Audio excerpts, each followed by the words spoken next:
the turducken wouldn't exist. Oh, that's a sad loss. I know. That, like, hinges on birds being bigger than other birds. Oh, you're right. That's a shame. You wouldn't be able to stuff a chicken into a... Is it a duck into a chicken or a chicken into a duck? I think it's a Cornish game hen into a duck into a turkey. Could you do, like, a spiral cut turducken? What would that be? Where you spiral cut all the birds and then just, like, weave them together into a spiral. I've always kind of actually wondered about the turducken because, like, how does it actually taste that? It's just, you're just eating 3 birds at once. Like, it's not... Here's the secret of the turducken. It's not about getting the different types of meat. Nobody fragging cares. It all tastes like chicken. The secret of the turducken is that in between the layers of meat is stuffing. Oh, that's a good point. So you kind of got, like, one of those spiral rolls, like those meat lollipop type situations, right? Except it's stuffing in between them. Okay, that does sound delicious. And sometimes like some good cranberry stuff, and it's like, oh, you just kind of mix it all in. That's a good point. I didn't think about the stuffing. You're right. And okay. the whole like playing God thing, like, oh yeah, we stuffed a bird into another bird.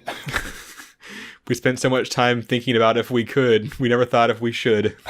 Yeah, it hits the weird Venn diagram of people who like to act, feel like God, and the people who like to just do butt stuff. It really hits that center of the Venn diagram. That's probably the only thing in that Venn diagram. Pretty much, yeah. Yeah. That's what I'm hoping. The stuff and butts and playing God Venn diagram. It's that and Human Centipede, so...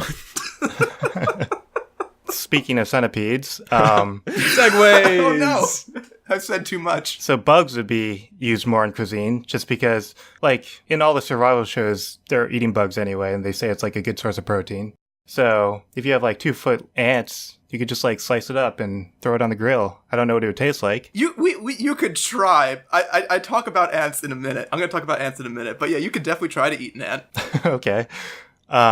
There would also be lots and lots of honey because bees are giant. I don't want to think about this. Oh, and bears are going to be eating less of it. Yeah, and bears are going to be eating less of it, obviously. Winnie the Pooh is the biggest winner of this entire scenario. I mean, personally, I don't really like honey that much. I prefer, like, maple syrup. But in this scenario, I don't think I'd have an option. Right. It would just be everywhere. I mean, you could get maple syrup. It's not like maple syrup's going to disappear. It's going to be like... Yeah, but it'd be way more popular. Honey would be way more popular. Yeah, honey would be like a cent for like a jar, and maple syrup is going to be like so much more. I'm not going to lie. I just imagined a 2-foot bee. I think I had a panic attack, so... Bees! And then I think gummy worms would get a lot bigger just because I think one of the appeals of gummy worms is that it's basically the same size as a worm, right? So they need to adjust. Oh my god. I don't know. I think gummy things lose their appeal when they get bigger because you have to imagine eating. Yeah, have you ever seen that giant gummy bear? Not only have I seen a giant gummy bear, my dad, who owns a German restaurant, had done a special thing. If you ever heard of, it's called Soße, and it's basically, you eat it like as a deli meat kind of thing, like you like take like a slice of it and put it on sandwiches and things. But what it is basically gelatin with chunks of meat in it. That sounds appetizing. And it's like 80% chunks of meat, and then it's like a gelatin binding it all together. And he took this and he made a giant gummy bear out of it.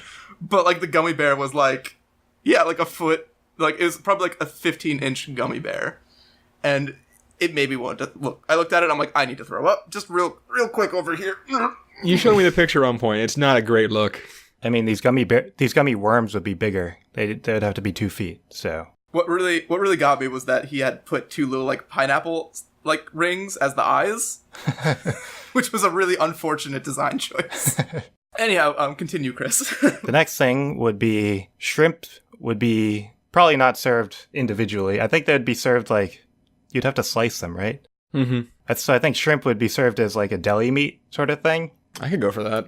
And you just have like shrimp slice sandwiches. Oh, think about the poop tube on the shrimp. Oh yeah, I didn't even think about that. Chris, have you figured out the poop problem? The shrimp poop problem?